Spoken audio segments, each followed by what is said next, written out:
दोस्तों नमस्कार। आपने देखा होगा कि जब हम बैंक में अकाउंट रखते हैं, चेक से पेमेंट करते हैं, तो बहुत सारे फ्रॉड होने की संभावना रहती है। दोस्तों अब रिजर्व बैंक ऑफ इंडिया ने एक नोटिफिकेशन इशू कर दिया है। 25 सितंबर 2020 को ये नोटिफिकेशन गाइडलाइंस इशू की थी। लेकिन दोस्तों ये जो गाइडलाइंस हैं ये 1 जनवरी 2021, जी हां, नए साल के पहले दिन से शुरू होंगी। मैं आपको बताता हूं, इस गाइडलाइंस का नाम है पॉजिटिव पे सिस्टम। जी हां दोस्तों, चेक्स के फ्रॉड को रोकने के लिए रिजर्व बैंक ऑफ इंडिया एक नई पॉलिसी लेकर आया है, एक नई स्कीम लेकर आया है, एक नया सिस्टम लेकर आया है, जिसका नाम उन्होंने दिया है पॉजिटिव पे सिस्टम।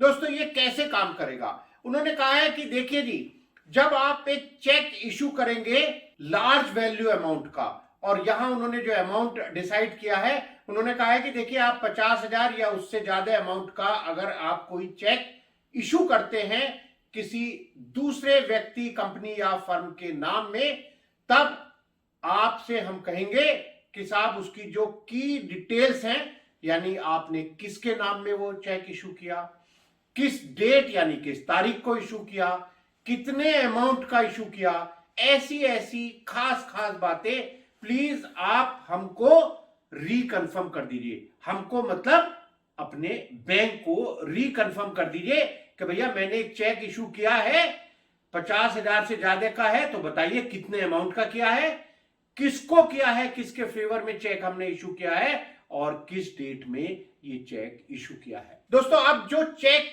प्रेजेंट होते हैं आपके बैंक में, वो सीटीएस यानी चेक ट्रंकेशन सिस्टम के द्वारा होते हैं।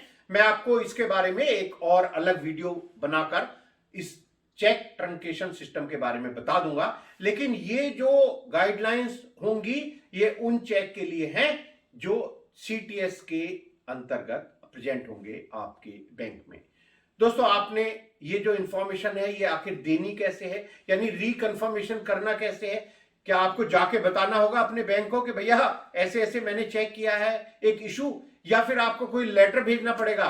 जी नहीं दोस्तों, एक national payment corporation of India है, वो एक सिस्टम बना रहे हैं। उसमें आपको इलेक्ट्रॉनिकली, जी हां डिजिटली, वो एक सिस्टम आपको मिल जाएगा। उसमें आप एसएमएस के थ्रू, इंटरनेट के थ्रू, मोबाइल ऐप के थ्रू, एटीएम के थ्रू, ऐसे वो सिस्टम बना रहे हैं उसमें, जो 1 जनवरी 2021 से एप्लीकेबल हो जाएगा। बस आपको या तो जैसे आपको एक दे दिया जाएगा कि आप इस नंबर पर एसएमएस कर दीजिए अपने बैंक के, आप वहां पर अपना डिटेल भेज देंगे, रिकंफर्म कर देंगे, तो जैसे ही आपको कोई चेक इशू करना है 50,000 से ज्यादा अमाउंट का, तो आप तुरंत एक एसएमएस या जो भी वो सिस्टम आएगा डिजिटली, इलेक्ट्रॉनिकली, आप वो रिकंफर्म कर देंगे।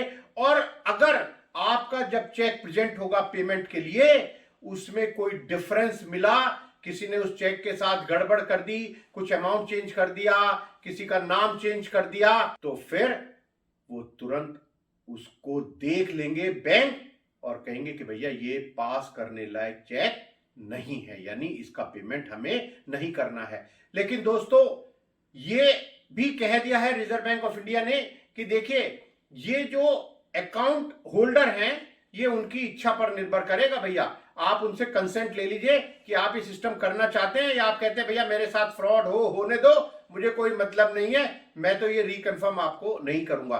तो दोस्तों अगर आप चाहते हैं ऐसे किसी चेक के फ्रॉड से बचने के लिए, तो प्लीज आप इस ऑप्शन को ऑप्ट कर लीजिएगा जब भी आपका बैंक आपसे कहे इस पॉजिटिव पे सिस्टम के अंतर्गत आने के लिए। क्योंकि रिजर्व बैंक ने कहा है कि भैया बैंक्स को कि देखिए आप पूछ लीजिएगा अपने अकाउंट होल्डर से कि वो इस सिस्टम में आना चाहते हैं या नहीं, यानी 50,000 रुपए से ज्यादा की चेक को वो रिकंफर्म कराना चाहते हैं या नहीं, ये अकाउंट होल्डर डिसाइड कर सकते हैं। लेकिन रिजर्व बैंक ने कहा है कि देखिए अगर 5 लाख से ज्यादा अमाउंट का कोई चेक होगा, तब आप ये ऑप्शन मत दीजिए अपने अकाउंट होल्डर्स को, तब आप कहिए भैया आप रिकंफर्म हमें जरूर करा दीजिए, क्योंकि रिजर्व बैंक ने देखा है कि बहुत सारे फ्रॉड्स हो रहे हैं चेक के पेमेंट के द्वारा। दोस्तों एक बात और, आपको मैं क्यों कह रहा हूं कि इसको आप जरूर ऑप्ट कर लीजिएगा जैसे ही आपका ये बैंक कहे क्योंकि अगर कोई डिस्प्यूट हो गया, कोई ऐसा फ्रॉड हो गया और आप कहें कि भैया मैं तो डिस्प्यूट रेजोल्यूशन मैकेनिज्म में ये कंप्लेंट कर रहा हूं,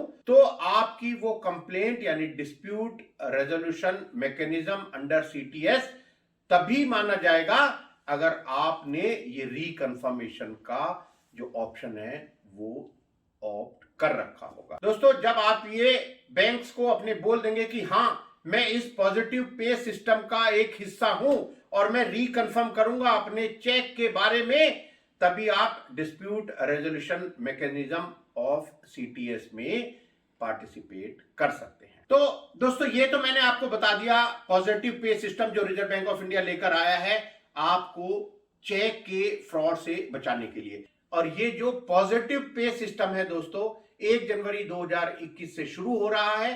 50,000 रुपए से ज्यादा का अगर आप कोई चेक इशू करते हैं तो उसकी जो की इंफॉर्मेशन है आपको रिकन्फर्म करानी है अपने बैंक को इलेक्ट्रॉनिकली। ये आपके पास पूरी डिटेल आपका बैंक आपको बहुत जल्दी दे देगा। आप तैयार रहिए और इस एमएसएमई हेल्पलाइन यूट्यूब चैनल को देखते रहिए ताकि ऐसी ही और बहुत सारी इंपॉर्टेंट इंफॉर्मेशन मैं आपके पास तुरंत पहुंचा सकूं जैसे ही वो मेरे नॉलेज में आए। और दोस्तों, आपको एक काम और करना है, इस एमएसएमई की पाठशाला को ज्वाइन कर लीजिएगा। अभी हमने इसमें 2 कोर्स ऑलरेडी लॉन्च कर दिए हैं। बहुत जल्द हम इसमें और बहुत इंपॉर्टेंट कोर्सेज लाने वाले हैं, तो प्लीज आप ज्वाइन कीजिए। अभी जो 2 कोर्स हैं, एक कोर्स जिसका नाम है एमएसएमई गांव गांव में, उसमें हम 18 क्लासेज में आपको बताएंगे कैसे बिजनेस शुरू करना है, कैसे उसको आगे बढ़ाना है, और स्टेप बाय स्टेप प्रोसेस में हम आपको बताएंगे कि बिजनेस के हर स्टेप का क्या प्रोसेस है, कैसे आपको उसको कंप्लीट करना है। दोस्तों, आज के लिए बस इतना। धन्यवाद, नमस्कार।